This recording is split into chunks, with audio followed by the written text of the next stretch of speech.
Yo, what's going on everybody? It's Go with HD. Welcome back to another video. Today we are checking out this 2002 Porsche 911 Carrera. This car is finished off in Arctic Silver and it looks absolutely gorgeous. Today I'm going to be taking you guys on a full in-depth tour and review of this car, and then after that I'm going to get it out on the road and drive it. Then I can be able to sum up the Porsche 911 and I'll be able to talk about how the car was like completely. Anyway, without further ado, let's go and get started with the review. This car is finished off in Arctic Silver and it looks absolutely gorgeous. The car is powered by a 3.6 liter flat six with 320 horsepower and 273 pound-feet of torque. This car has a curb weight of 2,910 pounds and 3,075 pounds. This car has a length of 175 inches, a width of 70 to 72 inches, and a height of 50 to 52 inches. Fuel economy is 18 out in the city and 26 out on the highway. And I will be honest, this is one of my favorite generations of the Porsche 911 mainly because of the headlights. The headlight has a really cool shape to it. It looks really cool. It makes the car look much better than it really is. It's a really nice car to look at, really from any angle. As I pan around this car, there is no bad angle on this car. This car looks gorgeous no matter where you look at it from. One really cool thing about this car is that this car does have a rear spoiler that can be lowered and risen. I'm going to show you guys what that looks like with the BOR popping up right now. And I forgot to mention how the spoiler is operated. The spoiler can be operated manually or automatically. Manually, you got to adjust this dial on the driver's footwell. Pushes button up to raise it and push it down to lower it, or the spoiler will automatically go up above 75 miles an hour and it'll be automatically be lowered under 30 miles an hour. Talking about lighting, I'll go and switch over to some B-rolls to talk about lighting right now. Moving on to lighting, here we got the rear turn signals, which do look really cool. And then of course next we got the brake lights. You see all three of them pop on. The reverse was a little bit hard to get into, but here is the reverse lights. Here we got the front main headlights, as you can see right here, and then of course we got the front turn signals, which they just look absolutely sporty, and that completely sums up all the lighting of the Porsche 911 Carrera. Yeah, I guess we could start talking about the rims. Now these rims are aftermarket according to the owner, so these rims were not originally on the car, but I will say even though they are aftermarket, they do make this car look even better. And I absolutely love how this car looks with these rims, especially with the silver. It looks really good. And this generation of Porsche is called the 996 and is actually the very first 911 to be non-air cooled, and it's really cool. This part of the microphone was very scratchy, so I decided to voice over it. But when you first open the door, you will see the beautiful 911 Carrera logo on the door sill. One really cool way to enter your Porsche experience. Moving on to the interior of the car, and I must say the interior of this car is a very nice place to be. Very Porsche. The second you look inside of this interior, you will automatically know, hey, it's a Porsche, mainly because of this car's gauge cluster. This gauge cluster is exactly what you see even in modern Porsches. It's very familiar. Steering wheel is wrapped in leather and it feels really good with the Porsche badge right in the middle. It's a really cool steering wheel. The shifter feel of this car is absolutely incredible. Instead of it being so light and hard to use, this one is actually very simple to use. It feels like you're actually shifting gears. It has a little bit of weight to it, and it actually feels really good. It kind of reminds me of a Pagani a little bit. It just feels so tight. How it feels whenever you shift gears is absolutely incredible, and I love how the shifter feels whenever you shift. Parking brake of this car is just like any other car. Moving on to storage, we also get this really cool door panel storage compartment, and it looks really cool. As you can see, it is rather roomy, and it's actually on both doors. You also get your center console storage area. The way to open up the center console storage area is actually by pressing the button where you actually lock it as well. That button is actually a button as well. Of course, you also got your glove box as well, which as you can see, it does look really good with the owner's manual in there. And then you also get this really interesting small storage compartment in between the seats that flanks these four buttons on the outside, which I will get to later on. As you can see, it is a decently sized one. You can probably fit a couple of change in there as well. And actually, what these buttons right here do, on top of that actually rolls up and down the windows, as you can see. But then there's these buttons behind them right here. So those buttons, they don't have no function at the moment because this is a coupe. Well, if you got a convertible, there was windows in the back seats. You use these buttons right here to roll down the back windows if you got a convertible version. Well, that's what these buttons right there are for. And now to adjust the lights, it's actually all controlled by this dial on the left side of the steering column. As you can see, of course, you turn it over to the right, that turns on your regular headlights right here, and then of course, then you got your brights. But now you also got this weird option on the left side of that right here. those are actually your parking light. Pull back on this lever and turn those over to the left. Pull back again, turn it over to the left, and those actually turn on your left and right parking lights. But that's kind of like a German thing.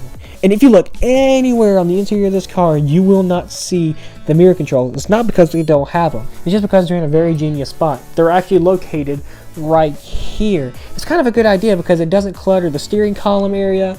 It's very easy access to use. The thing is that they work just like any mirror control, as you can see as I adjust them. And we got the sun visors, which look just like any other sun visors. The thing is that they do have a really cool shape to them. Instead of them being flat surfaced on all sides, they actually decided to make them a bit rounder. Really cool idea. Right down here is where you will find all of your warning labels and stuff like that. And if anything happens, it'll pop up at the bottom of the gauge cluster.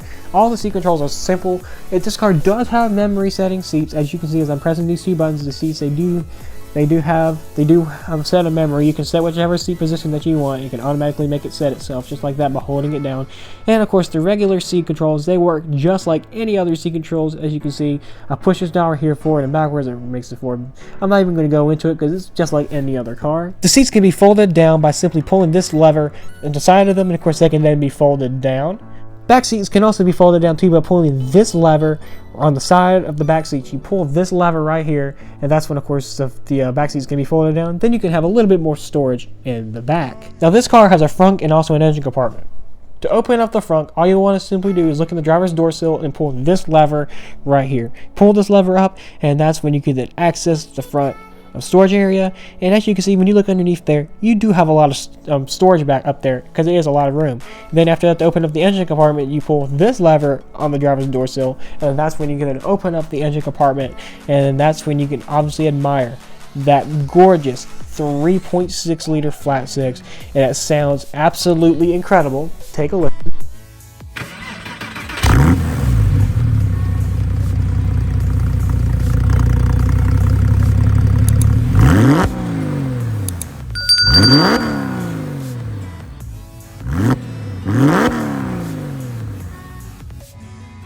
To get out of the car, you pull this really cool door handle. I love where it's placed, and I love how cool it is to open it up to be able to really get out and stop. Now start talking about the climate controls. Now this first button right up there, that's obviously your front windshield defroster, and this bottom one looks like a snowflake. That's actually your air conditioning. That's how you turn on all the cold air. And of course, here's the auto button that automatically sets what the car thinks you should have.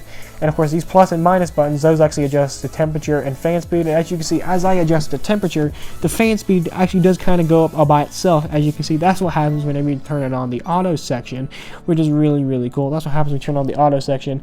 As you can see, as I press these my plus and minus buttons, it actually adjusts the temperature and also the fan speed, as you can see right here. You got these buttons. Press this button right here. That makes only the front dashboard climate control vents come out. Up arrow makes them air come out only on the top of the dashboard. Bottom arrow makes it come out towards your feet. And of course, you also got your recirculation button.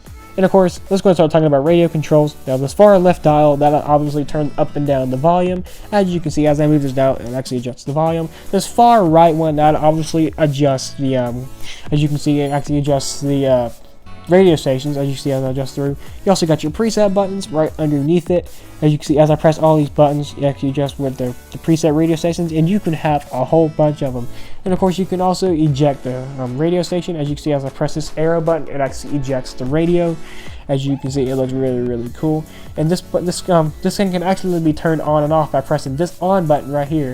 You turn it back on, and you can actually get this really cool animation of the Porsche logo coming on, and it looks really cool. Now what this button right here does, that actually adjusts the bass and treble. But now all the rest of the buttons, they're all for disc, because you do not have inside of this car, so I won't be going over those. Now what the TP button does, that actually selects the radio station that it thinks that you may like. And you also got the S button, that's actually for auxiliary, and you actually go through different auxiliaries by pressing the down arrow button. The BD, the owner doesn't even know what that's for. To look underneath all that complexity, you'll see these buttons right here. These buttons are actually used for CD storage. You can actually eject these right here, and you can put up to 4 CDs inside of this car, where you don't have to keep changing them out. You will automatically have whichever ones that you like to listen to most inside of this car at all times, so you can automatically just cycle right through all the ones that you want very easily. And underneath the CDs, you also have this really cool small storage compartment.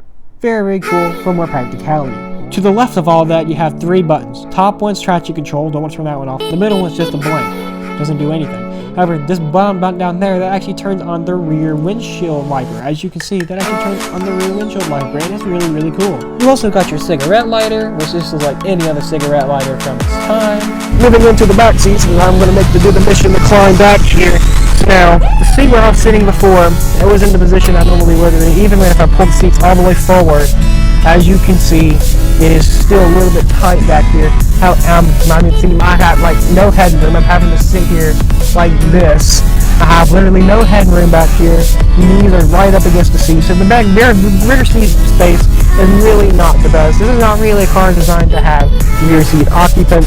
As you can see, you do have a speaker right here, so you can listen to music very pronouncedly. You also got a side window, so you're not claustrophobic. And of course, you also got this big old bulge in between, so it makes it even harder to get back here. The cool thing is the engine is right back there in the back, it's right behind you as well, so you can actually hear it. You can feel a little bit of heat back here too, coming from the engine. And so this is the 2002 Porsche 911 Carrera. Now it's time to get it out on the road and go for a ride, and also get it out on the road. I'm a little bit nervous, excited. This is going to be really, really fun. All right, anyway, let's go and get straight into it. Never getting a ride in the 2002 911.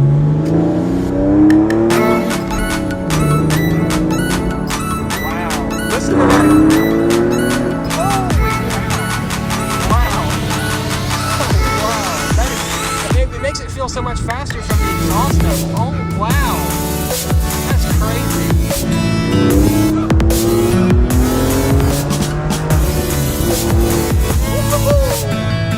Wow.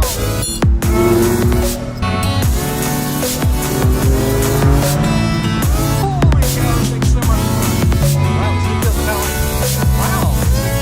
like the C5, C6 at not really faster.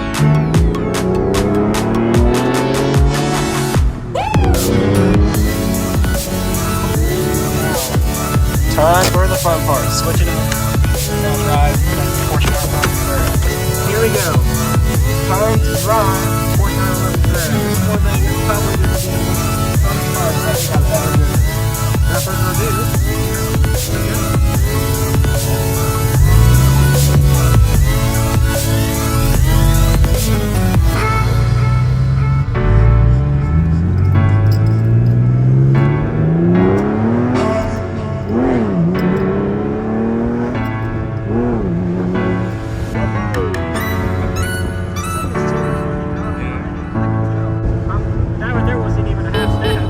Comes alive at about 4,000 RPM. Yeah, I don't think I went up to 4,000. I think I went up to like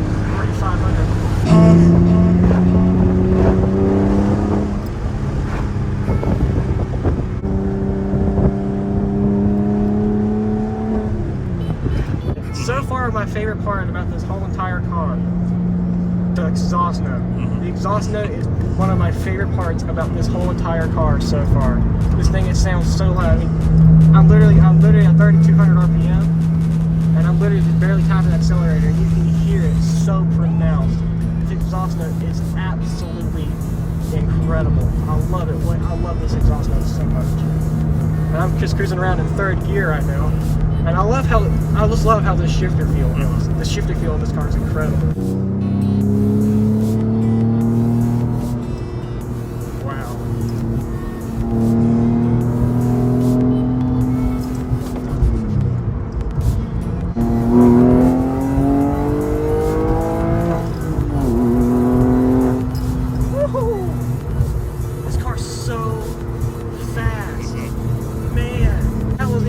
That wasn't even a half full stab right there. That was not even a full stab.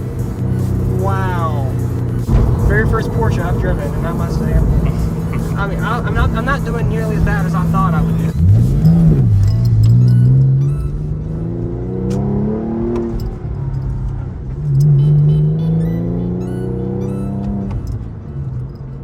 There's a road right up here, and I'm gonna do a full stab with it. All right, here we go. We're about to punch it right here in 3, 2, 1.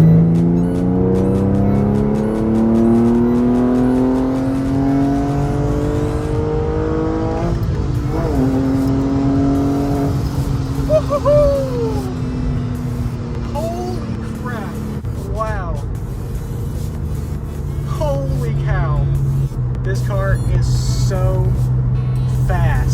Actually, this kind of feels faster than the C5.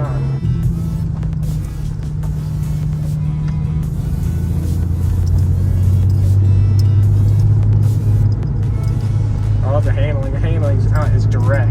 So direct.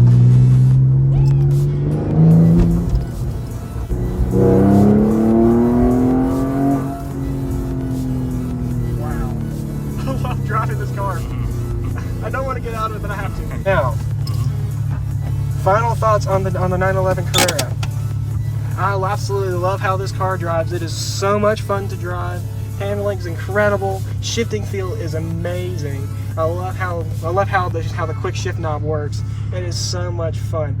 Well, there we go. That's the drive of the 911 Carrera. And so that right there is the Porsche 911 Carrera. If you guys did enjoy, please make sure you guys go hit that subscribe button. Of course, also turn on post notifications. And while you're at it, go ahead and drop a like on this video because it really helps me out. And also, guys, go subscribe to me on all my social medias as well. And also all my other YouTube channels. Anyway, guys, thank you all so much for watching today's video. Peace out.